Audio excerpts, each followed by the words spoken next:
कभी कभी लगता है कि बिहारी जी का कभी मन कर आता हो कि मैं कुछ लीला करने जाऊं, तो बेचारे कहां जाएं?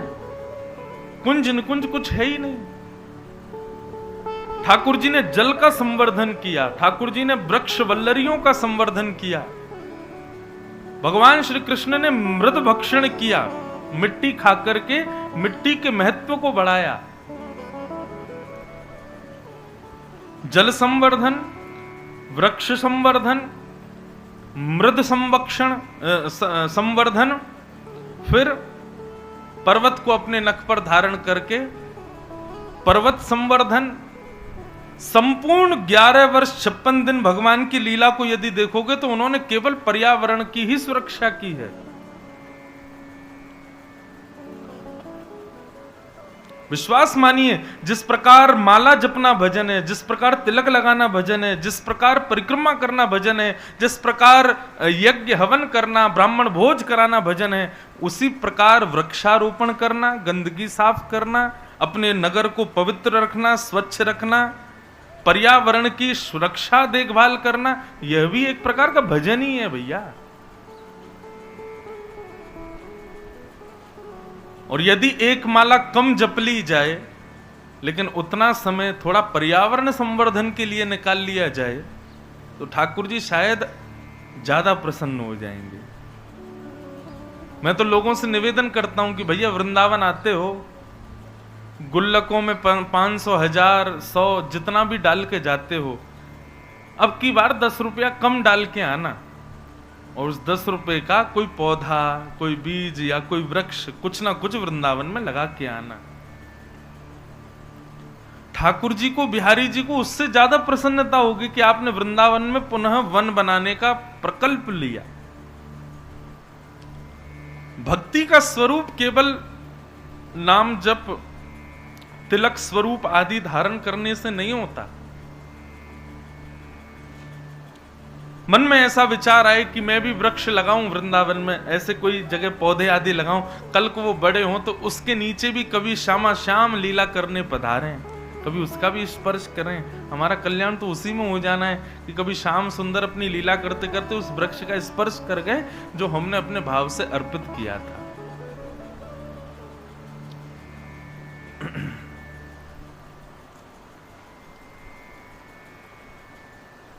पर्यावरण संवर्धन। भगवान श्री कृष्ण केवल प्रेम की चर्चा नहीं करते, केवल ज्ञान की वार्ता नहीं करते।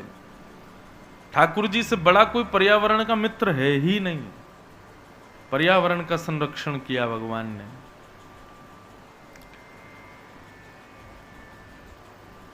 मुह्यन्ति यत् सूरयः, इंद्र को भी जिन्होंने अपने बाम हस्त पर, इकन्नी उंगली पर गिरिराज धारण करके मोहित कर लिया। तेजो वारी मृदाम यथा विनिमयो, पृथ्वी जल अग्नि वायु आकाश, पंच तत्वों को जिन्होंने अपनी लीला से पवित्र किया। पृथ्वी को पवित्र किया मृद भक्षण लीला, जल को पवित्र किया कालियानाग मर्दन लीला, वायु को पवित्र किया तृणावर्त वध लीला, आकाश को पवित्र किया महाराज के द्वारा। प्रत्येक स्थिति को ठाकुर जी ने पवित्र करने का प्रयास किया। धामना स्वेन सदा निरस्त कुहकम सत्यम परम धीमहि, अपने संपूर्ण ज्ञान को उद्धव को प्रदान करते हुए जो अपनी लीला पूरी करके अपने स्वधाम को प्रस्थान कर गए, ऐसे श्री परम सत्य श्री कृष्ण को हम प्रणाम करते हैं, उनको वंदन करते हैं। ये तो मैंने एक अर्थ सुनाया एक श्लोक का। इस श्लोक के 1008 अर्थ हैं। पूरी राम कथा भी है इसमें, देवी भागवत भी है पूरी। इसका निर्गुण निराकार अर्थ भी है, सगुण साकार अर्थ भी है, सब कुछ विद्यमान है अकेली श्रीमद् भागवत के प्रथम श्लोक में। परंतु एक भाव मुझे बहुत अच्छा लगता है। भागवत के प्रथम श्लोक का प्रथम शब्द है जन्म, जन्माद्यस्य यतोऽन्वयादितरतः। तो भागवत के प्रथम श्लोक का प्रथम शब्द है जन्म, और हमारा प्रारंभ भी है जन्म। तो स्टार्टिंग तो मैच होती है हमारी भागवत जी से। लास्ट मैच होता है कि नहीं? हमारा अंत क्या है? मृत्यु। और भागवत का विश्राम क्या है? नाम संकीर्तनम यस्य सर्व पाप प्रणाशनो प्रणामो दुख समनस तम नमामि हरिम परम। भागवत जी का विश्राम है हरिम परम, हरि के चरणारविंद। मतलब जिस दिन आप बिहारी जी के श्री चरणों के परम उपासक बन गए, बस उसी दिन संसार समाप्त है आपके लिए। मृत्यु की प्रतीक्षा तो वो लोग करते हैं जो संसार के लिए जी रहे हैं, पर ठाकुर जी के लिए जो जीते हैं, जिस दिन ठाकुर जी उनको मिल गए, बस उस दिन से उनको कोई चिंता नहीं, बस उनका तो उसी समय इति है, उसी समय विश्राम है। उसके बाद अंत तो शरीर का होगा, बाकी आत्मा तो उसी दिन प्रस्थान कर जाती है। समझ में आ रही है बात? जिस दिन राधा रमन लाल जी के श्री चरणों से अत्यंत प्रीति हो गई, उसी दिन आप समाप्त हो, संसार के लिए आप समाप्त हो जाओगे। और ये बात हम बहुत हाथ जोड़ के निवेदन करके कह रहे हैं। ठाकुर जी को पाना है, पाना है, पाना है, ये भाव तो बहुत आते हैं मन में, लेकिन ये मार्ग कठिन भी बहुत है। क्योंकि ठाकुर जी के होने के लिए जब निकलोगे तो फिर और किसी के नहीं रह पाओगे। ना तो आप संसार के रह पाओगे, ना आप परिवार के रह पाओगे, ना किसी काम के रह पाओगे। ये बात आप निश्चित जान लीजिएगा। उदाहरण के रूप में मैं कितने नाम बताऊं? हमारे वृंदावन में तो प्रत्यक्ष किम प्रमाणम, प्रत्यक्ष भी उदाहरण मिल जाएंगे आपको। विदेशों से बड़ी बड़ी कंपनी को छोड़ छाड़ करके लोग वृंदावन आ जाते हैं। स्कॉन का एक बहुत बड़ा मंदिर बन रहा है मायापुर, बंगाल में, और उस मंदिर को बनाने में जैसी मुझे जानकारी प्राप्त हुई, 90% जो धन का संचय कर रहा है वो है फोर्ड कंपनी, जिसकी गाड़ियां चलती हैं। उस कंपनी का मालिक जो है, उसने 90% लागत लगाई है उस मंदिर को बनाने में, या पूरी लगा रहे होंगे पता नहीं। और वो पूर्ण रूपेण विरक्त हो चुके हैं। फोर्ड नामी कंपनी है, भारत में भले ही इतनी ज्यादा नहीं चलती, कभी अमेरिका कनाडा दुर्भाग्य से जाना पड़े तो वहां पे देखना, वहां तो दुनिया भर की गाड़ियां फोर्ड की चलती हैं। व्यापार में ऊंची बुलंदियां छू रही है वो कंपनी, लेकिन देखो भक्ति का ऐसा असर हुआ कि अब सब छोड़ छाड़ करके कृष्ण भगवान के श्री चरणों में अर्पित हैं। इसलिए गोपियों का एक भाव है ना गोपी गीत में, उसको एक संत बड़े सुंदर भाव से कहते हैं। गोपियां कहती हैं, तब कथामृतम तप्त जीवनम कवि भीरीडितम कल्मषापहम्। जो लोग रेगुलर कथा सुनते हैं उनको ये पंक्ति जरूर याद होगी, क्योंकि गोपी गीत का सबसे सुंदर पद है ये। श्रवण मंगलम श्रीमदाततम भुवि गृह्णन्ति ते भूरिदा जना। इसका अर्थ क्या है? गोपियां कह रही हैं, नाथ तब कथामृतम तप्त जीवनम कवि विरीडितम कल्मषापहम श्रवण मंगलम श्रीमदाततम भुवि गृह्णन्ति ते भूरिदा जनाः। हे श्याम सुंदर, तुम्हारी कथा अमृत के समान है। जिनका जीवन संतप्त है संसार से, वो यदि तुम्हारी कथा का आस्वादन कर लेते हैं तो परम आनंदित हो जाते हैं, परम सुखी हो जाते हैं। सुनने में बड़ी अद्भुत लगती है तुम्हारी कथा। अरे भैया, हम तो कहेंगे इस संसार में सबसे बड़ा दानी यदि कोई है तो व्यास मंच पर बैठा हुआ वक्ता। भागवत के 18,000 श्लोकों में वक्ता की प्रशंसा केवल एक ही बार हुई है, और वो करिए गोपियों ने। बाकी सब जगह श्रोताओं की प्रशंसा, भक्तों की प्रशंसा, संतों की प्रशंसा, वैष्णवों की प्रशंसा। वक्ताओं की प्रशंसा केवल एक ही बार हुई है पूरी भागवत में, और वो गोपियों ने की है। क्या कहती हैं गोपियां? बोले कि भैया सबसे बड़े दानी तो ये वक्ता हैं। क्यों? बोले परब्रह्म परमात्मा को शब्द की पुड़िया में बांध करके श्रोताओं को दे देते हैं, उस परब्रह्म को, उस जगदीश को शब्द की पुड़िया में बांध करके दे देते हैं। इनसे बड़ा कोई दानी नहीं है। कभी कभी ये बात कह के बड़ी खुशी होती है, लेकिन गोपी गीत के बाद एक गीत आता, उसका नाम है भ्रमर गीत। भ्रमर गीत में सबसे ज्यादा गालियां भी गोपियों ने वक्ताओं को ही दी हैं।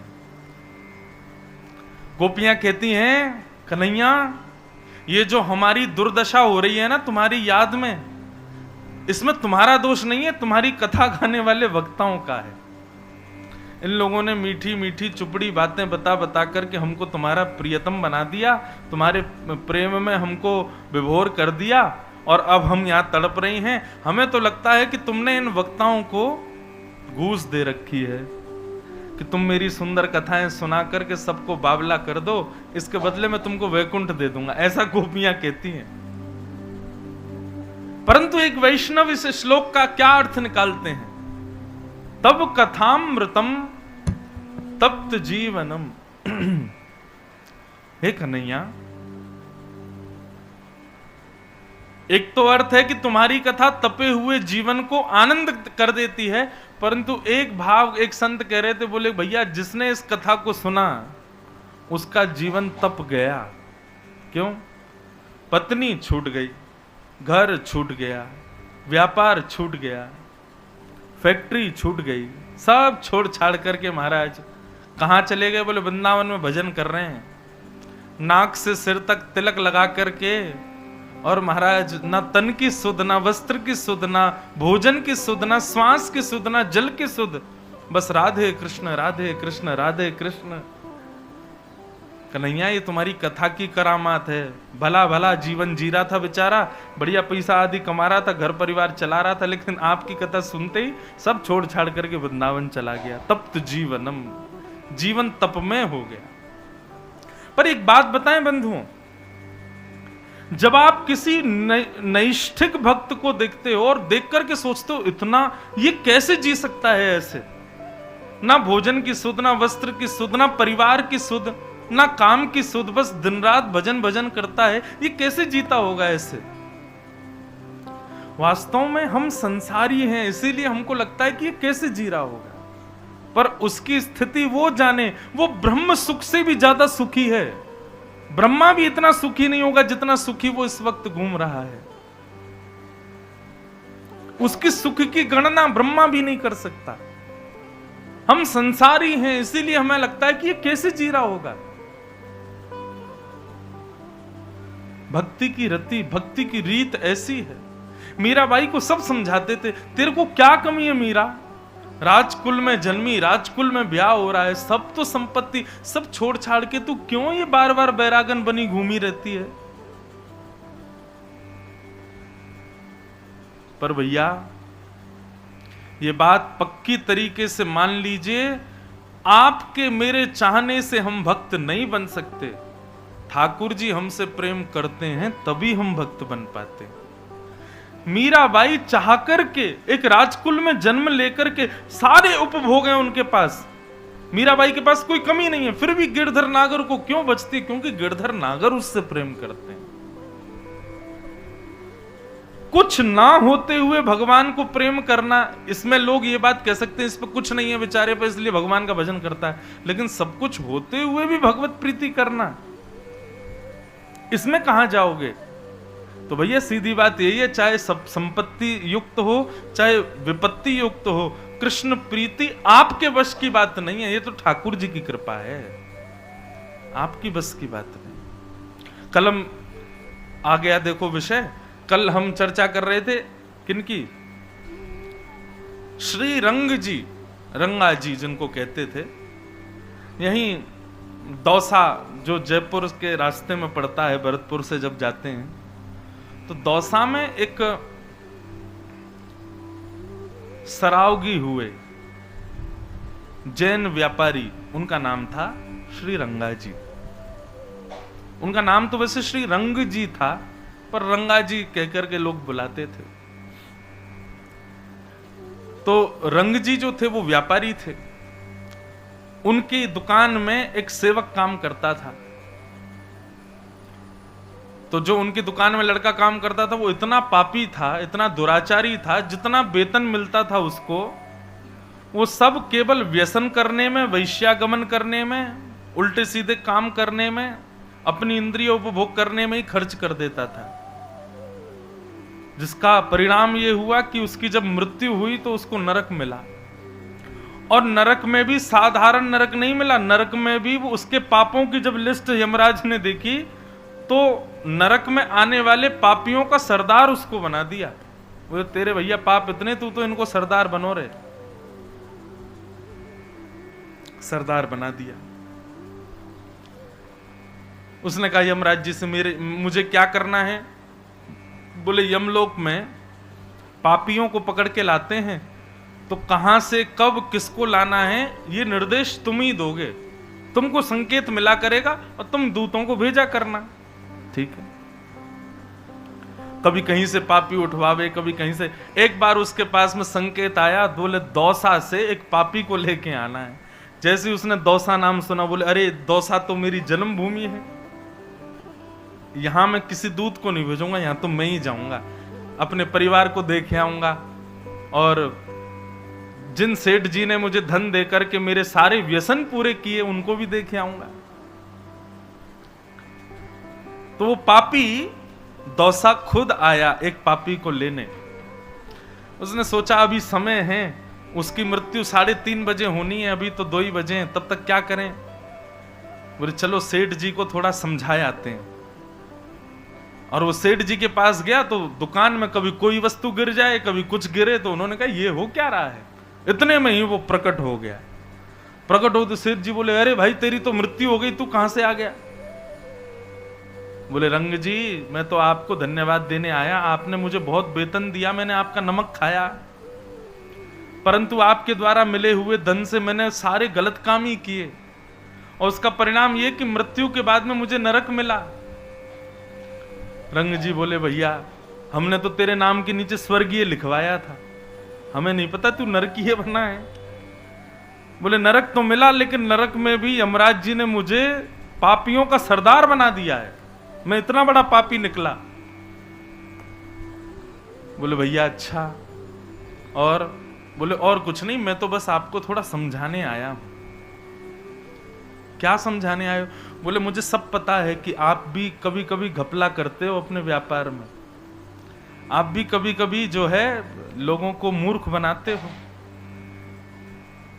बोले हाँ भैया अब तुम तो जानते हो व्यापार में करना पड़ता। बोले नहीं, इतना सा भी पाप आपने यदि किया रंग जी, तो फिर सोच लेना आपको भी नरक आना पड़ेगा, और वहां मेरे हाथ से ही सोटे खाने पड़ेंगे। और तब आप यदि कहोगे कि अरे तू तो मेरी दुकान का नौकर था, मुझे मत मारे, तो मैं सुनूंगा नहीं फिर आपकी, क्योंकि यहां आप बड़े थे, मैं छोटा था, नरक में मैं बड़ा हूं, आपसे ज्यादा पापी हूं ना, आपका स्वामी रहूंगा। तो मैं तो केवल आपको समझाने आया हूं कि भैया नरक मत आना, बहुत गंदी जगह है, और नरक से यदि बचना है तो सुधर जाइए। जब ये प्रसंग में पढ़ रहा था ना बंधुओं, तो मन में एक आनंद सा प्रकट हुआ कि मतलब मानो श्री रंग जी को बचाना था, इसलिए ठाकुर जी ने सारी लीला की। नहीं तो रंग जी वही घपले की तरह अपना पूरा व्यापार करते रहते और एक दिन खुद भी नरक चले जाते। लेकिन ठाकुर जी कभी कभी किसी किसी को सांकेतिक रूप से बचाते हैं, उसके बाद भी व्यक्ति नहीं बचता तो ये उसकी जिम्मेवारी है। परंतु बंधुओं देखो, सांकेतिक रूप से किसी किसी को नहीं, सबको बचाते हैं ठाकुर जी। भरतपुर में कुछ हो गया, आप सबको पता चला कि भाई ऐसा ऐसा हो गया, तो एक प्रकार से आप सब सावधान हो जाते हो, वाले हम सावधान रहें, हमको ऐसा नहीं करना है। जब किसी की मृत्यु होती है ना बंधुओं, तब हम सबको संकेत मिलता है। इसने बढ़िया घर बनाए, खूब धन कमाया, खूब व्यापार किया, खूब गाड़ियां खरीदी, सब कुछ किया इसने जीवन में, लेकिन आज इसकी गति देखो, 4 लोगों के कंधे पर चढ़ करके जा रहा है। राम नाम सत्य है, गोविंद नाम सत्य है, कृष्ण नाम सत्य है, इसके लिए धन प्रायोरिटी था, इसके लिए घर परिवार सब कुछ प्रायोरिटी था, लेकिन आज इसके साथ कुछ भी नहीं जा रहा है। केवल राम का नाम बोलते हुए 10-15 लोग जा रहे हैं। उसी समय संकेत मिलता है, ये राम नाम सत्य है। हम क्यों बोलते हैं किसी की मरने पर, किसी की मृत्यु पर राम नाम सत्य क्यों बोला जाता है? बोलते तो सब हैं, लेकिन आज तक किसी ने पूछा नहीं कि क्यों बोलते हैं। जितने लोग जिंदे चल रहे हैं उनको सावधान किया जाता है, भैया धन सत्य है ना, परिवार सत्य है, बोले ना, पत्नी सत्य है नहीं, बच्चे सत्य है नहीं, सब कुछ था इसके पास, लेकिन देखो पीछे घूम करके कुछ भी साथ नहीं जा रहा है। सब लोग एक ही नाम बोलते हुए जाते हैं, क्या? केवल राम नाम सत्य है। इसलिए भैया जितने जीवित लोग हो अब सावधान हो जाओ, थोड़े से संभल जाओ, सुधर जाओ, अब राम के नाम का आश्रय ले लो। इसलिए राम नाम सत्य बोला जाता है। पूरे नगर में बोलते हुए जाते हैं, जितने जीवित लोग हैं भैया घर के अटारियों से जो देख रहे हैं सब सावधान हो जाओ, केवल राम नाम सत्य है। इसके साथ कुछ भी नहीं जा रहा है, केवल राम का नाम जा रहा है। सब राम आश्रित हो जाओ। अब होता क्या है, 2-4 दिन तक के लिए तो लोगों में वैराग्य आता है, उसको बोलते हैं मरकट वैराग्य। कौन सा वैराग्य? मरकट वैराग्य। एक होता शमशान वैराग्य, एक होता मरकट वैराग्य। ये शमशान वैराग्य कैसा होता है? किसी की मृत्यु के बाद 2-3 दिन तक रहता है। संसार बड़ा भैया ऐसा ही है। कल मेरे संग गया था, चाय पी रहा था रात में, बढ़िया था, बिल्कुल कुछ कर ही नहीं रहा था, यूं कह रहा था बेटी पढ़ के आ गई, उसका ब्याह करना है, सब करूंगा। देखो क्या भगवान की रीति, देखो सुबह ही चला गया। ऐसा वैराग्य सब लोगों के भीतर आता है जब किसी की मृत्यु होती है, लेकिन फिर भी संभलते कितने लोग? 4 दिन का वैराग्य, उसके बाद सब लोग वही करने लग जाते हैं जो वो करके गया है। संकेत हम सबको दिलाते हैं ठाकुर जी, पर हम संभलते नहीं। भगवान ने धन्ना जी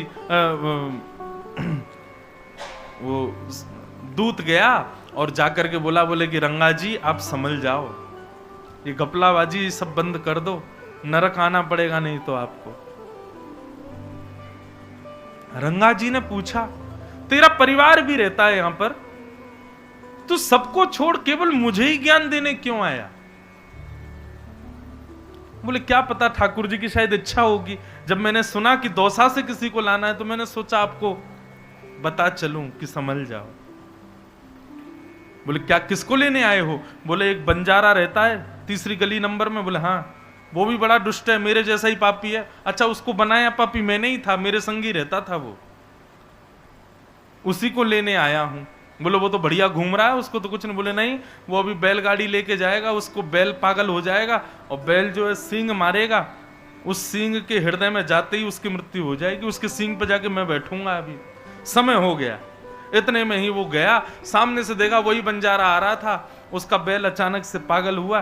बैल को संभालने के लिए जैसे ही आगे आए तो बैल ने अपना सींग मारा, उसका हृदय विदीर्ण हो गया और उसकी मृत्यु। बस ये दृश्य देखते ही रंग जी तो संभल गए।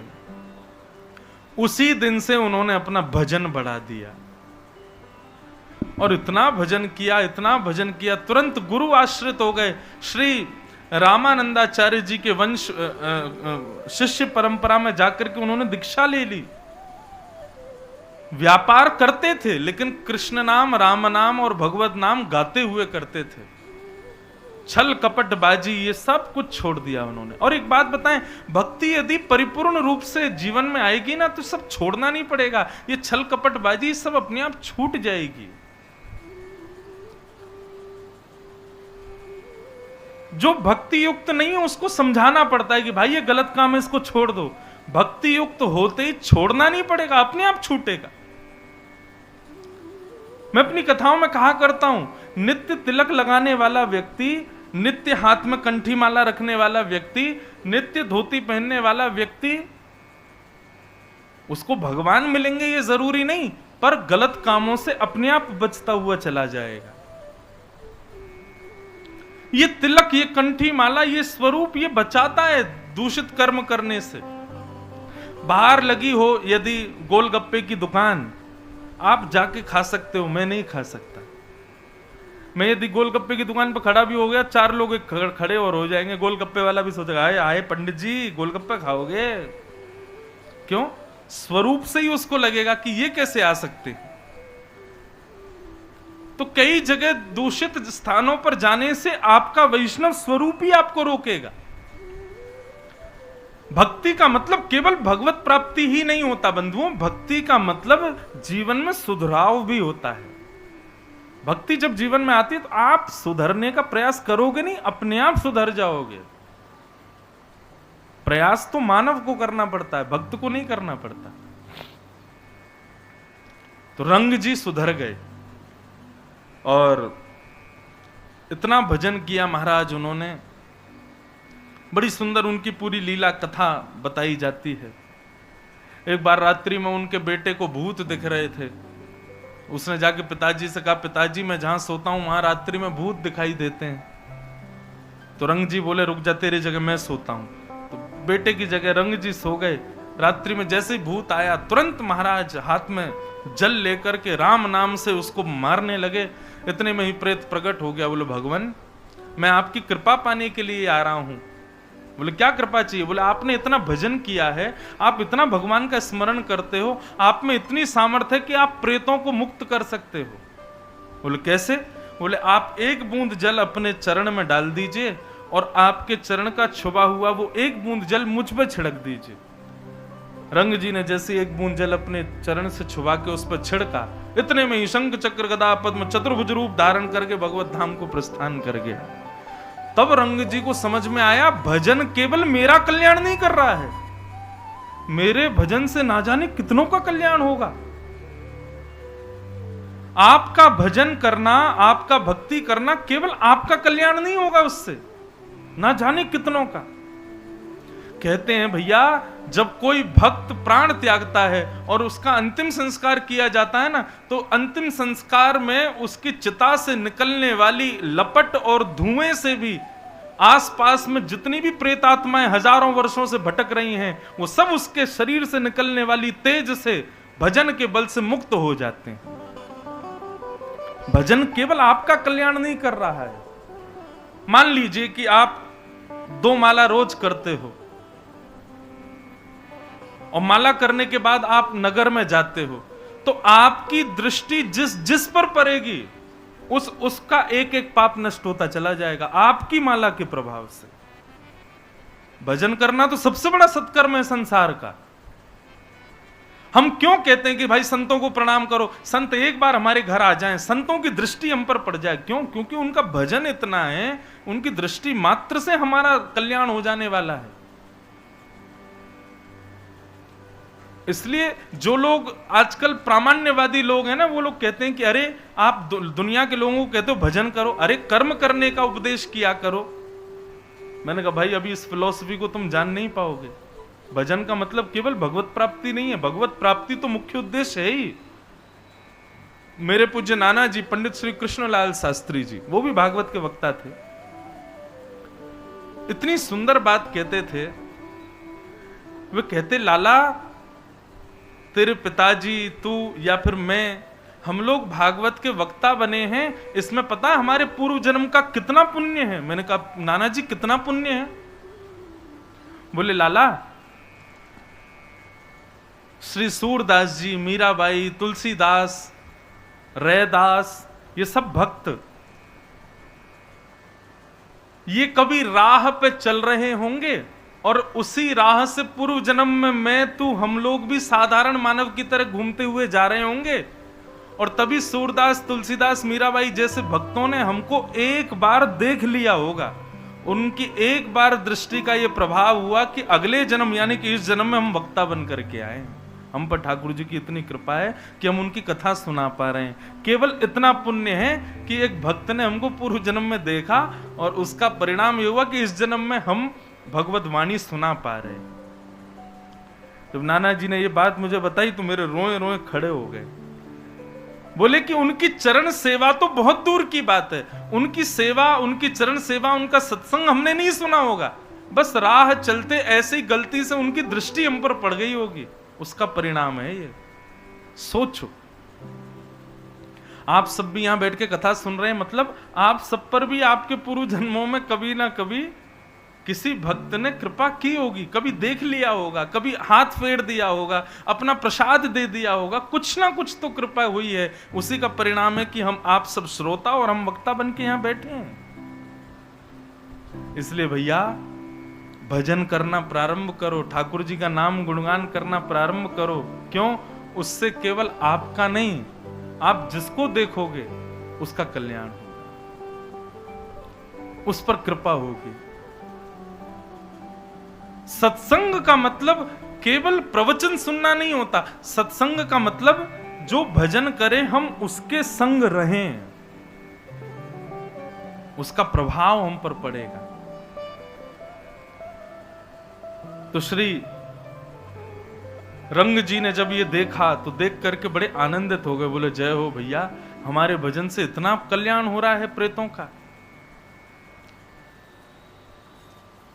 इस प्रकार रंग जी का चरित्र सुनाया गया। तो ये मैंने चरित्र क्यों सुनाया कि भैया 2-3 बातें इससे प्रमुख हैं। पहली बात, भगवान कई बार दूसरों के साथ ऐसी लीला करते हैं, हमको वो दिख जाती है मानो ठाकुर जी हमको सावधान करना चाह रहे हैं। दूसरी बात ये समझ में आई कि जो भगवत भजन हमारे मन में प्रकट हुआ, ये हमारे आपके चाहने से नहीं हुआ है, ठाकुर जी के चाहने से हुआ। तीसरी बात ये समझ में आई कि भगवत भजन से केवल आत्म कल्याण नहीं होता। हम जिसको देखते हैं, हम तिलक लगा के घूमते हैं, हमारे तिलक वाले स्वरूप को जो देखता होगा उसके ऊपर कोई ना कोई कृपा तो होती होगी। ऐसा नहीं कि हम में कोई कृपा है। ये वैष्णव तिलक जो है ना, इसको देखने से उसके हृदय में क्षण भर के लिए भगवत भाव तो प्रकट होता होगा ना, उसी से कल्याण हो जाता होगा। इसलिए वैष्णव बनो, भक्त बनो, ठाकुर जी का नाम गुणगान करो, उससे सबका कल्याण होता है, केवल आत्म कल्याण की बात नहीं है।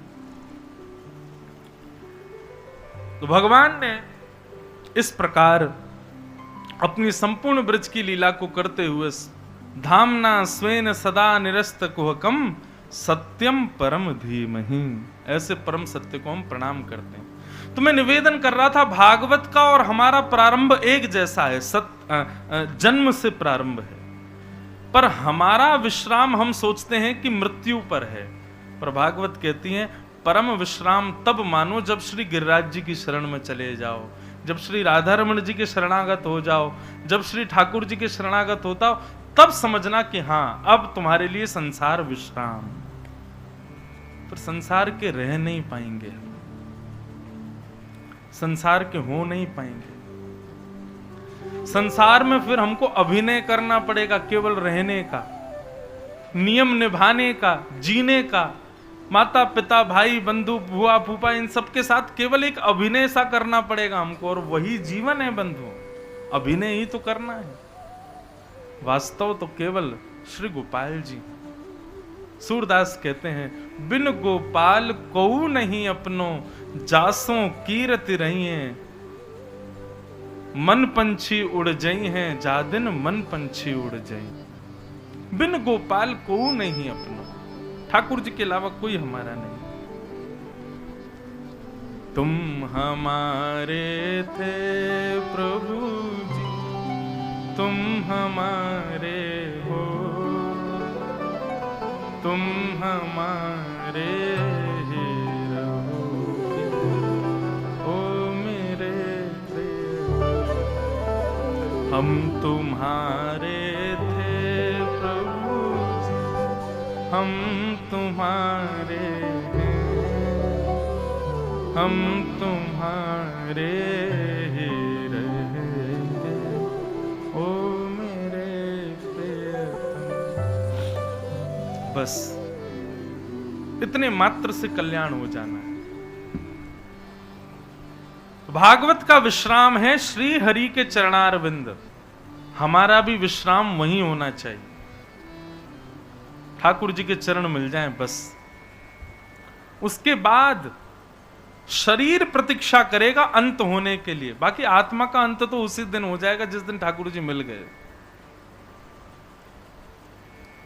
कृष्णदास जी अष्ट सखाओं में एक हुए, वे कहते हैं सजल श्याम घन वरण लीन है, फिर चित अनत न भटक्यो, मेरो मन गिरधर छवि पे अटक्यो। कृष्णदास जी कहते हैं सजल श्याम घन वरण लीन है। श्याम सुंदर ने जिसका वर्ण कर लिया, आप बिहारी जी का वर्ण करो ये विशेष बात नहीं, बिहारी जी जिस दिन आपका वर्ण कर लेंगे ना, फिर चित अनत न भटक्यो, फिर कहीं भटक ही नहीं पाओगे, फिर कहीं जा ही नहीं पाओगे, फिर किसी के हो ही नहीं पाओगे। मेरो मन गिरधर छवि पे अटक्यो, फिर तो जहां देखोगे जिस भाव में रहोगे बस ठाकुर जी दिखाई देंगे, उनके अतिरिक्त और कुछ नहीं।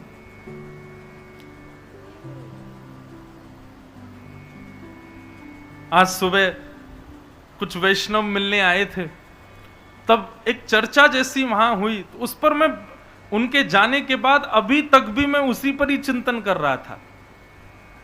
और चिंतन का विषय यह था कि महाराज जी भक्त बनने में डर लगता है, क्यों? गृहस्थ जीवन में हम भक्त बन गए और हमारा जो जीवन संगी है वो भक्त नहीं हुआ तो फिर कैसे जिएंगे हम? मतलब जुआरी के साथ रह सकते हैं, मदिरा पान करने वाले के साथ रह सकते हैं, उसके लिए हम भक्त ना बने। और भक्त बनने में केवल यह भय है कि सामने वाला भक्त नहीं हुआ तो।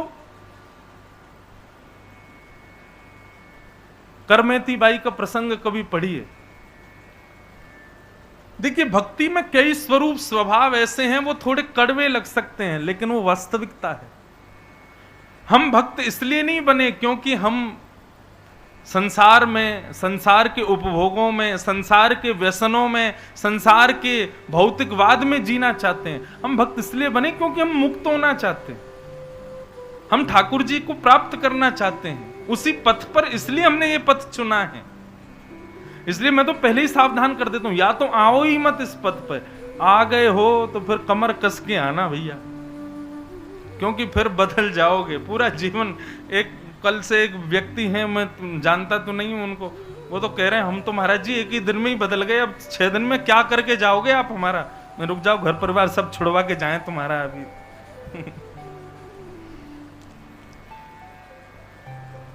घर परिवार छोड़ने के लिए थोड़े ही है, बल्कि भैया अकेले हम क्यों भजन करें, सबसे करवाएंगे, सबको भक्त बनाएंगे। भक्त नींबू की तरह होता है, 5 किलो दूध में निचोड़ दो सबको पनीर बना देता है। ऐसे ही भक्त भी होना चाहिए, जहां जाए जहां बैठे जितने लोगों के बीच में सबको अपने जैसा बना दे, नहीं तो काय बात की भक्ति उसकी। तो मन में विचार हो रहा था कि हम भक्त केवल इस भय से नहीं बने, भक्ति केवल इस भय से नहीं करें कि कल को हमारे जीवन में कोई विपरीत व्यक्ति आ गया तो, भक्त नहीं हुआ तो। देखो कल भी मैंने संकेत किया था, आज भी कर दूं, यदि हमारा जीवन संगी भक्त आ गया तो दोनों मिलकर भजन करेंगे, और जीवन संगी भक्त नहीं आया तो जो प्रेम का अंश उसको मिलना चाहिए वो भी बचा कुचा भी हम बिहारी जी को ही दे देंगे। उसमें चिंता की क्या बात है? फिर यदि हमारे योग्य व्यक्ति मिल जाए तो प्रेम का अंश उसको मिलेगा, दोनों मिलके भजन करेंगे। और यदि विपरीत व्यक्ति मिल गया तो थोड़ा बहुत जो प्रेम उसको मिलना था वो भी उससे छुपा करके बिहारी जी को ही दे देंगे। अब नाथ अभिनय तो करना है, ब्याह तो हो गया, लेकिन हमारे प्रियतम तो आप ही, इनसे हमको कोई अभिलाषा नहीं। और एक और बात कहें, यदि भक्त पुरुष है और विपरीत पत्नी मिल जाए तो प्रयास करो धीरे धीरे अपने भक्ति भाव से उसको सुधारो, उसको भी भक्त बनाओ।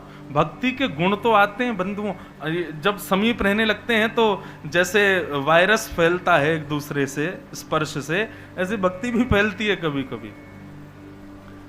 तो प्रयास अब ये समझ लो कि तुम्हारा जीवन ही यही है कि तुम्हारा उद्धार तो हो गया, तुम भक्त बन गए, अब इसका और करना है, इसको और बनाना है। लेकिन उसके बाद भी ना बने तो फिर छोड़ो उसको राम भरोसे, उसके हिस्से का जो प्रेम है वो भी ठाकुर जी को ही दो, फिर बस अपना जीवन व्यतीत करो। अब देखो, अब ऐसे तो हम पर चरित्र आते जाते हैं मन में।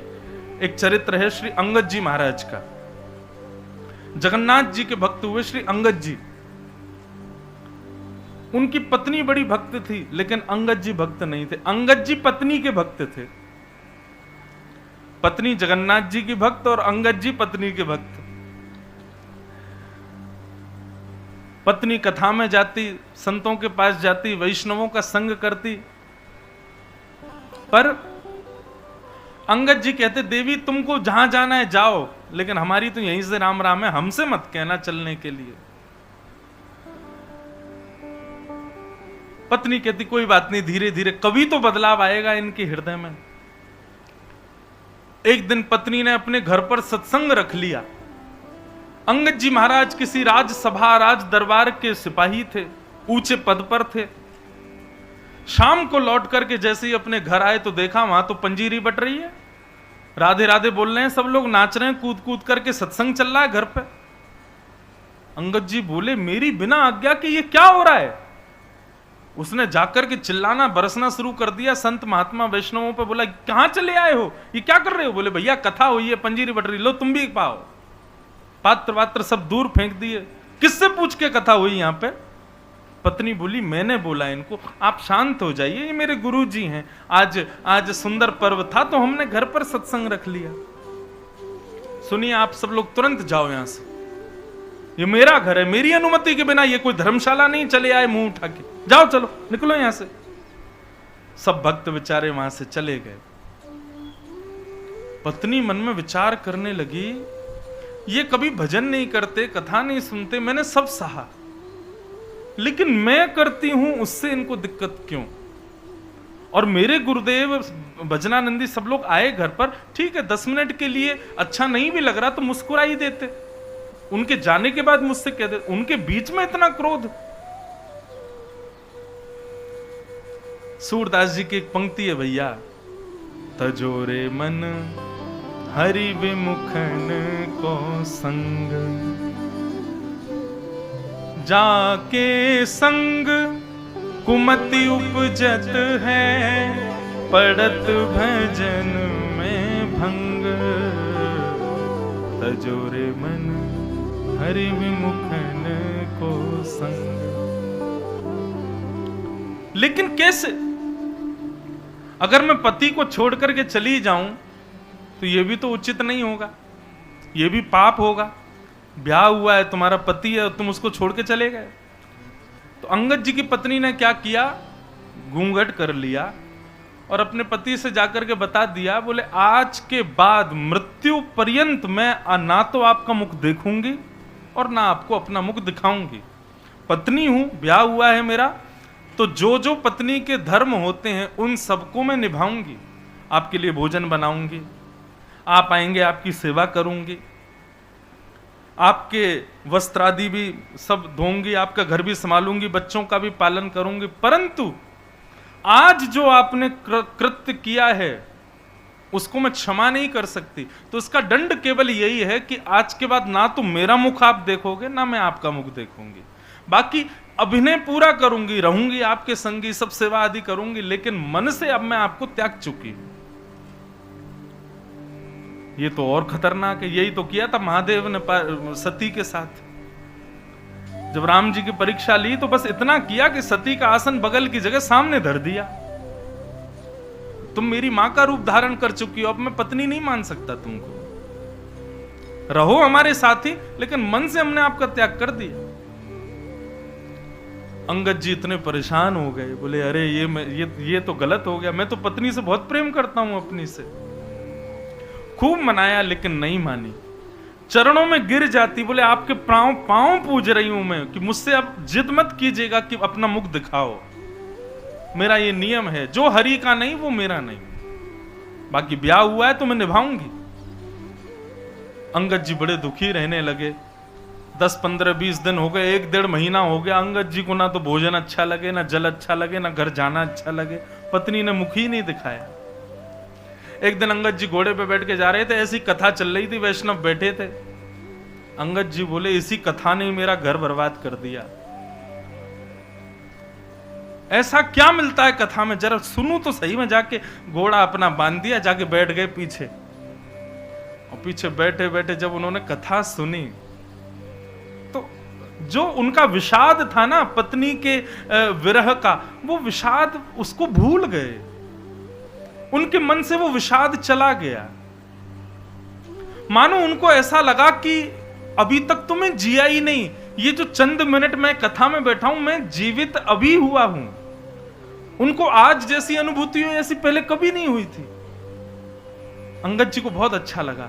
अंगद जी ने वहां किसी व्यक्ति से पूछा, भैया ये कथा कितने बजे शुरू होती है? बोले इतने बजे शुरू होती है। अच्छा ठीक है। अगले दिन अंगद जी समय से आ गए, समय से आकर के बैठ गए, कथा सुनी। 2-3 दिन तक बड़े भाव से कथा सुनी। उसके बाद में अंगद जी आए तो देखा ना तो श्रोता ना वक्ता। बोले किसी से पूछा, भैया यहाँ कथा हो रही थी, कहाँ हुआ? बोले कल 7 दिन हो गए, हो गई कथा, विश्राम। अच्छा तो 7 ही दिन की होती है? बोले हाँ। भैया उन व्यास जी का पता दे दो जो आए थे अभी। किसी ने पता दिया तो अंगद जी उसके घर पहुंच गए। व्यास जी से जाके बोले, आपने, वैसे तो आप जैसे ही एक व्यास जी, उन्होंने मेरा घर उजाड़ दिया, लेकिन अब मुझे पता चला कि मेरी पत्नी को घर कथा से प्रीति क्यों। महाराज आपकी अगली कथा कहां होगी, मैं पूरी सुनना चाहता हूं। व्यास जी ने बताया तो अंगद जी वहां पहुंच गए। अब तो वहां जाकर के उन्होंने पूरी कथा जब सुनी, अब तो उनको और प्रीति हो गई। पहले दिन पीछे बैठे, बीच में आ गए, अगले दिन थोड़े और आगे आ गए। अब तो वो सबसे आगे कोने में बैठ जाएं और नेत्र बंद करके 4 घंटा पूरी कथा सुने। एक बार उसी नगर में कथा हुई जहां अंगद जी रहते थे। अंगद जी महाराज कथा सुनने के लिए गए। जैसे ही कीर्तन प्रारंभ हुआ तो भाव विभोर नेत्रों में खड़े होकर नृत्य करने लगे। वहीं पत्नी भी बैठी थी कथा में दूर। पत्नी ने भी कीर्तन सुना। कीर्तन सुनते हुए जैसी ही दृष्टि पड़ी, बोले ये नाच कौन रहा है? और जैसे ही मुखमंडल देखा, बोले अंगद जी, ये मेरे पतिदेव यहां नृत्य कर रहे कथा में। आंखें मीड़ करके देखा, बोले कहीं कोई स्वप्न तो नहीं है, मेरे पतिदेव का कथा से कब से संबंध हो गया। उस दिन चले गए। दूसरे दिन पत्नी ने फिर गौर किया तो देखा अंगद जी तो भाव विभोर नेत्रों से सजल अश्रु बह रहे हैं, भाव से कथा सुन रहे हैं। किसी से पूछा, पत्नी ने, बोले इनको जानते हो? बोले हाँ ये अंगद जी हैं, अरे बड़े रसिक हैं, वहां कथा में भी आए थे, उस कथा में भी आए थे। भैया ये तो हर कथा में आते हैं और बड़े भाव से कथा सुनते हैं। पत्नी बोली, अब ये हरि सन्मुख हो गए हैं, बड़ी कृपा कथा की हो गई कि हमारे पति को भी अपनी ओर ले लिया। आज जैसे ही अंगद जी कथा सुन के घर लौटे तो पत्नी ने अपना घूंघट ऊपर कर रखा था। अंगद जी महाराज आते ही बोले, देवी मैं आ गया हूं, घूंघट कर लो। पत्नी बोली, नहीं अब घूंघट की जरूरत नहीं है। क्यों? बोले क्योंकि अब आप हरि सन्मुख हो गए हो, अब आपको कथा से, सत्संग से, ठाकुर जी से प्रेम हो गया है। तो आप जब परिवर्तित हो गए तो मैंने भी अपना नियम तोड़ दिया कि अब आज के बाद मैं आपसे मुख नहीं छुपाऊंगी। लीजिए, देख लीजिए मेरा मुखमंडल। अंगद जी बोले, देवी एक बात सत्य बोलूं, बुरा तो नहीं मानोगी? बोले हाँ बोलो। बोले पहले तुम मुझे बड़ी बढ़िया लगती थी, तुम्हारे रूप को देखने में मुझे बड़ा आनंद आता था, पर जब से मैंने श्याम सुंदर के बारे में सुना, श्री जी के बारे में सुना, किशोरी जी के बारे में सुना, विश्वास मानना तुम केवल दृष्टि में सुंदर हो, वास्तविक सुंदरता तो हमारे श्यामा श्याम की है। अब तो उन्हीं को देखने की इच्छा है, अब इन नेत्रों से तुमको देखने की इच्छा नहीं हो रही, क्षमा करो मुझे। पत्नी बोली, मैं वारी जाऊं आप पे, अब तो मेरा मन हो रहा है कि बस अब मैं और आप दोनों संग ही भजन करेंगे और संग ही श्यामा श्याम के दर्शन करेंगे। ऐसे श्री अंगद जी का चरित्र। आगे और भी बहुत बड़ा चरित्र फिर किसी दिन सुनाऊंगा। परंतु बंधुओं, ये बात उन लोगों के लिए जो भयभीत होते हैं, भक्त बनने में काय को भयभीत हो रहे हो? क्यों? कल को भक्त नहीं मिला तो, हमारा जीवन संगी भक्त नहीं हुआ तो, अरे नहीं हुआ तो उसके अंश का प्रेम भी ठाकुर जी को दे देंगे, और नहीं तो ठाकुर जी की इच्छा होगी तो उसको भी भक्त बना ही देंगे ठाकुर जी।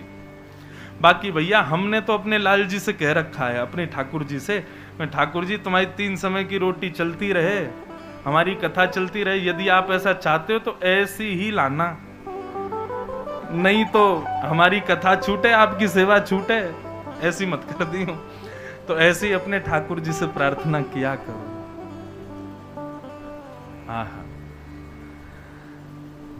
तो भैया वैष्णव भक्त बनने से अपना ही नहीं सबका कल्याण, भक्ति के पथ के पथिक बन गए तो आप सबका कल्याण करोगे, अपना ही नहीं।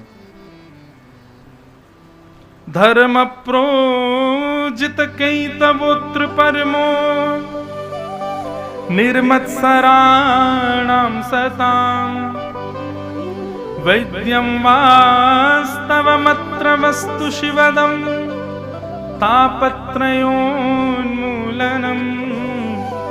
श्रीमद्भागवते महामुनिकृते किं वा परैरीश्वरः सद्यो हृद्यवरुध्यते त्रिकृतिभिः शुश्रूषुभिस्तच्छणा। बंधुओं, 4 बातें हैं भागवत के श्रोताओं को जो समझनी है। पहला, भागवत का विषय क्या है।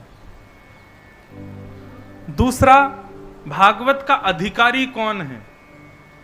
तीसरा, भागवत सुनने से हमारा किससे संबंध होगा। चौथा, भागवत सुनने का कराने का प्रयोजन क्या है। ये 4 बातें ध्यान से सुनो। तो सबसे पहले भागवत का विषय क्या है। भागवत सुनने से बहुत ज्ञान हो जाता है, भागवत सुनने से पाप नष्ट हो जाते हैं, भागवत सुनने से हमारे पितृ मुक्त हो जाते हैं, भागवत कराने से जीवन के सारे अनिष्ट नष्ट हो जाते हैं। ये सब बातें कहने की हैं बस। वास्तविकता भागवत सुनने का विषय क्या है ये सुनिए। धर्म प्रौजित कई तवोत्र परमो। भागवत सुनने के बाद, कथा सुनने के बाद आपके हृदय में परम धर्म करने की इच्छा प्रकट होगी। परम धर्म किसे कहते हैं। धर्म और परम धर्म 2 बातें। धर्म का मतलब जो केवल हम अपने सुख के लिए, अपने परिवार के लिए करते हैं, वो सब धर्म है। आप व्यापार करते हो, ये धर्म है। आप नौकरी करते हो, ये धर्म है। 3 समय की रोटी मिले उसके लिए मेहनत करते हो, ये धर्म है।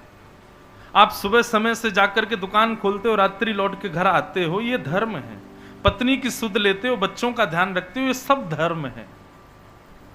परंतु इसमें अपने देह और दूसरे के देह के सुख का विचार है, वही धर्म। पर परम धर्म में देह नहीं, आत्म कल्याण की भावना होती है। समझ में आ रही है बात। धर्म का मतलब केवल इतना कि 4 लोगों में मेरा यश कैसे हो, कीर्ति कैसे हो, वैभव कैसे हो, मैं नाम प्रतिष्ठा यश कैसे प्राप्त करूं, सत्कर्म पर कैसे चलूं, धर्म निष्ठा से कर्म कैसे करूं, ये सब धर्म कहलाते हैं। यहां यश वैभव कीर्ति प्राप्ति के लिए जो आपने कर्म किए वो सब धर्म, पर ठाकुर जी के हृदय में आपका नाम पहुंचे उसके लिए जो आपने कर्म किए वो परम धर्म। अब समझ आया परम धर्म का मतलब क्या है। अभी आप कथा में बैठे हो, 2 बजे से यहां बैठे हो, और जब तक आप यहां बैठोगे बताओ ये धर्म कर रहे हो कि परम धर्म कर रहे हो। ये परम धर्म है, क्योंकि आपके शारीरिक सुख का यहां कुछ भी नहीं है। नीचे बैठे हो या ऊपर भी बैठे हो, तो भगवान गीता में कहते हैं सबसे कठिन 2 काम है अर्जुन संसार में। पहला, खुद पढ़ना बिना किसी की सहायता के, ये कठिन है, अध्ययन स्वाध्याय। और दूसरा सबसे कठिन काम है अर्जुन, बहुत देर तक चुप रह करके किसी और को सुनना। बहुत कठिन काम है ये। आप सब लोग लगभग जब से हम आए 2:30 बजे से आप सब मौन ही हो, चुप ही बैठे हो, और 6, 6:30 बजे तक कथा चलेगी तब तक चुप ही रहोगे। तो यहां पर आपके शरीर को कोई लाभ नहीं है। यहां पर आपका शरीर पतला हो रहा है या पुष्ट हो रहा है या उसकी योग्यताएं हो रही हैं, ऐसा कुछ नहीं है। यहां शारीरिक सुख का कोई विचार नहीं है। आप जितनी देर यहां बैठेंगे उतनी देर केवल मानसिक और बौद्धिक विकास ही होगा, आत्मिक विकास ही होगा, विचारों का विकास ही होगा। इसलिए यह परम धर्म है।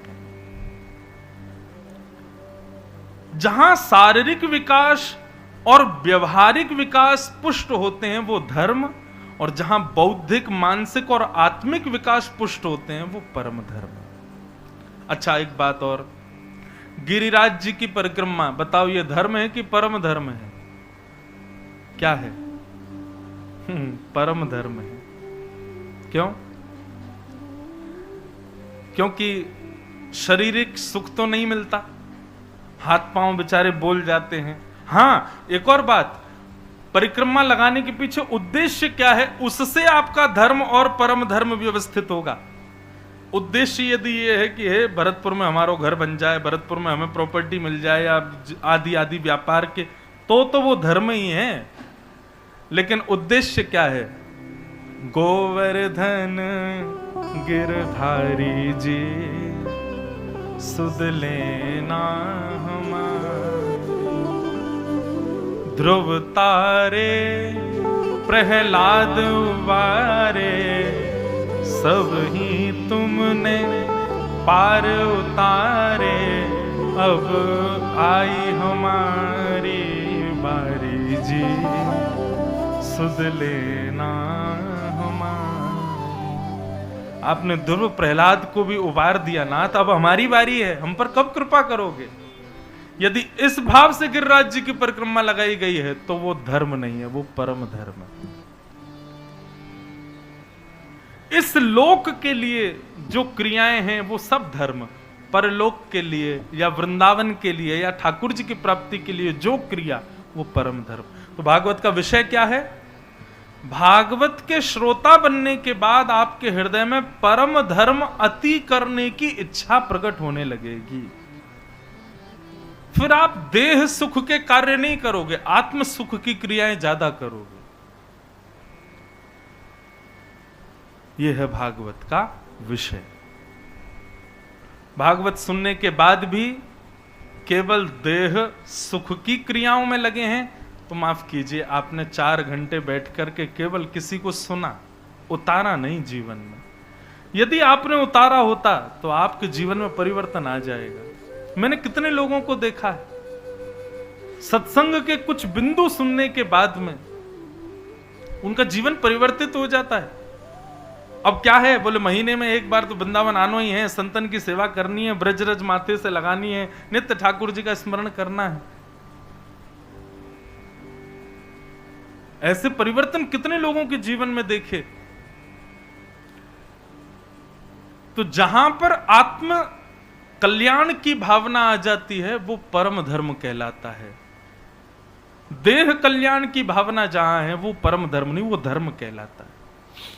तो भागवत का विषय परम धर्म का बीज बोना हमारे अंदर, ये भागवत का विषय।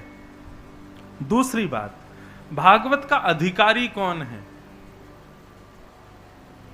बोले महाराज जी, जिस नगर में कथा हो वहां के नगरवासी सब अधिकारी हैं ना। कई लोग दूर दूर से भी आते हैं कथा सुनने, कई लोग आमंत्रित आते हैं। तो कथा का अधिकारी कौन है? आमंत्रित लोग, व्यवस्था प्रमुख लोग, नगरवासी लोग, कौन है कथा का अधिकारी? तब यहां कहा गया निर्मत सराणाम सताम। चाहे नगरवासी हो, चाहे आमंत्रित हो, चाहे दूर से आए हुए हो, यदि उनके हृदय में निर्मत्सरता है तो ही वो अधिकारी है, नहीं तो वो अधिकारी नहीं है। निर्मत्सरता किसको कहते हैं? किसी और की उपलब्धियों से जलने वाला व्यक्ति, किसी और की उपलब्धियों से विचलित होने वाले व्यक्ति को मात्सर्य व्यक्ति कहते हैं। और ऐसी स्थिति जिसकी नहीं है, जो दूसरे की उपलब्धि से उसके हृदय पर ज्यादा असर नहीं पड़ता, ऐसा व्यक्ति ही कथा का अधिकारी है। हम तो इसका एक प्रमाण दें, 7 दिन कथा सुनना, और देखो चाहे कितना भी छुपा लो, हमको सब पता है, हर व्यक्ति का कोई ना कोई वो जरूर होता है जिससे उसको ईर्ष्या हो जाती है। हम सबके जीवन में एक ना एक व्यक्ति ऐसा होता है जिससे हमको कभी ना कभी ईर्ष्या होती है, कभी ना कभी उसके प्रति द्वेष भाव आता है, उसकी उपलब्धियों से हमको ज्यादा प्रशंसा नहीं होती। तो हमारी कही एक बात मानना, 7वें दिन 15 तारीख को जब यहाँ कथा पूरी हो ना, कथा का प्रसाद पाने के बाद में शाम को उसी व्यक्ति से मिलने जाना। यदि उसको देख करके अब भी आपके हृदय में कुछ जलन जैसी अनुभव हो तो समझना अभी कथा हमने नहीं सुनी। लेकिन उसको देख करके अब आपके हृदय पर कोई पीड़ा ना हो, आपके हृदय में कोई विचलितता ना हो, उसकी उपलब्धि देख करके आपके हृदय में किसी भी प्रकार की अब ज्वलनशीलता ना होती हो, तब फिर बिहारी जी को जाके धन्यवाद के आना। जय हो बिहारी जी, आपने बड़ी कृपा की, कथा हमारे जीवन में आ गई तो हमारे हृदय से मात्सर्य दोष नष्ट हो गया। समझ में आई बात?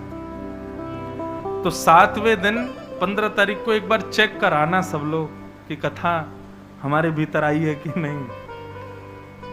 कथा आई होगी तो मात्सर्य दोष नष्ट हो जाएगा, तो कथा नहीं आई होगी तो अभी भी मात्सर्य ही होगा, दूसरे से जलना, दूसरे के प्रति ईर्ष्या। आजकल व्यक्ति अपने दुख से कम दुखी है, दूसरे के सुख से ज्यादा दुखी है।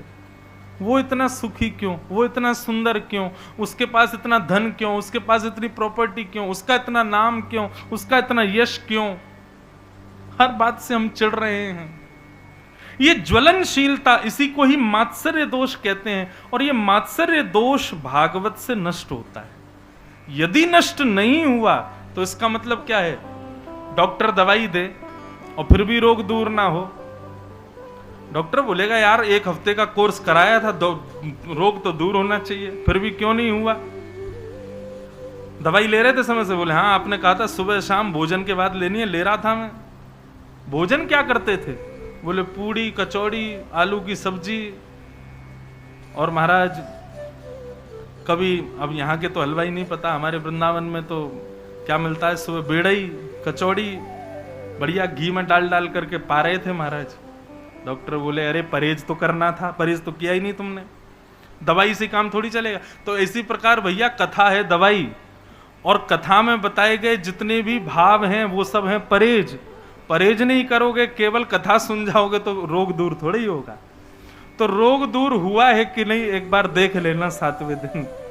ईर्ष्या यदि नष्ट हो गई हो, द्वेष यदि नष्ट हो गया हो, तो समझिएगा कि हमने औषधि और परहेज ढंग से किया। अब कोई वर्जिश करने जिम तो रोज जा रहा है, अखाड़ों में रोज जा रहा है, उठा उठा करके महाराज वो क्या बोलते हैं वेट, अपनी वर्जिश तो खूब कर रहा है, लेकिन घर पे आके आलू के पराठे खा रहा है, घी उड़ा रहा है, मक्खन खा रहा है, परहेज बिल्कुल भी ना करे तो उसका जाना व्यर्थ नहीं है। ठीक उसी प्रकार भैया यहाँ बताई गई भाव जो है ये परहेज हैं, और कथा जो है ये औषधि है। औषधि लो और संग में परहेज करो, तब रोग निवृत्त हो गए। और रोग की निवृत्ति मैंने बता ही दिया है कैसे पता करना है कि रोग निवृत्त हुए कि नहीं। दोष आपका संग बिना आपके प्रयास से छोड़ दें। कोई सिगरेट पीता था, कोई तंबाकू खाता था, कोई किसी के प्रति ईर्ष्या रखता था, किसी के प्रति लोभ रखता था, ये जितने भी दोष हैं संसार के, ये बिना प्रयास के केवल कथा सुनने से अनायास ही छूट जाएं। तब समझना कथा ने आपके ऊपर प्रभाव किया है। आपने कथा को नहीं सुना, कथा ने आपको स्वीकार किया। और 7 दिन बाद भी वैसे ही रहे जैसे 7 दिन पहले थे। लेकिन एक बात बोले, इसकी हम गारंटी दे रहे हैं, कुछ तो बदलाव आएगा। ज्यादा ना ही आवे, 1% ही आवे, आएगा जरूर। इतना तो हमें हमारी भागवत जी पे विश्वास है। भागवत की कथा में इतनी सामर्थ्य तो है, थोड़ा ही सही बदलाव तो करती है जीवन में। और कोई अनावृत सुनता रहे समय समय पर तो धीरे धीरे परिवर्तन आने लग जाते हैं अनायास ही। तो भागवत का अधिकारी कौन? जिसके हृदय में मात्सर्य दोष नहीं। तो पहले बताया भागवत का विषय, फिर बताया भागवत का अधिकारी। अब बताया जा रहा है कि भागवत सुनने से हमारा संबंध किससे होगा। तो वैद्यम वास्तवमत्र वस्तु शिवदम, वस्तु प्रस्तुत वेणुनादल हरि निर्वाण निर्व्याकुलम, स्रस्तः स्रस्त निबद्धनी विविलशद गोपी सहस्त्रावृतम, हस्तन्यस्तन तापवर्ग मखिलोदारम किशोराकृति। कथा सुनने के बाद में श्याम सुंदर अपने लगने लगेंगे, प्रिय लगने लगेंगे, उन्हीं से ही प्रीति हो जाएगी। मैं तो अपनी कथा में कहा करता हूं बंधुओं, भागवत की कथा सुनने के पीछे उद्देश्य क्या है आपका? कहीं सस्ती पॉपुलैरिटी तो नहीं कि हम कथा करा लें, हमारा थोड़ा नाम हो जाए? कहीं कोई और उद्देश्य तो नहीं? कहीं पितरों की मुक्ति तो नहीं? कहीं दुखों से निवृत्ति तो नहीं? अगर इन सब भावों से आप कथा सुन रहे हैं तो आपसे हाथ जोड़ के क्षमा मांग रहे हैं कि आपके दर्द तो सिर में हो रहा है, दवाई पेट दर्द की खा रहे हो, दर्द ठीक नहीं हो। ये सारी क्रियाएं भागवत सुनने से संपन्न नहीं होंगी। भागवत से तो केवल एक ही चीज मांगो, क्या? श्री कृष्ण हमारे हो जाएं बस। यदि आपने ये मांगा तो भागवत जी निश्चित यही वस्तु दे देंगे। बाकी आप और किसी साधन को मांगने के लिए भागवत जी के पास आओगे तो आपकी वो मनोकामना पूरी नहीं हो पाएगी यहां पर।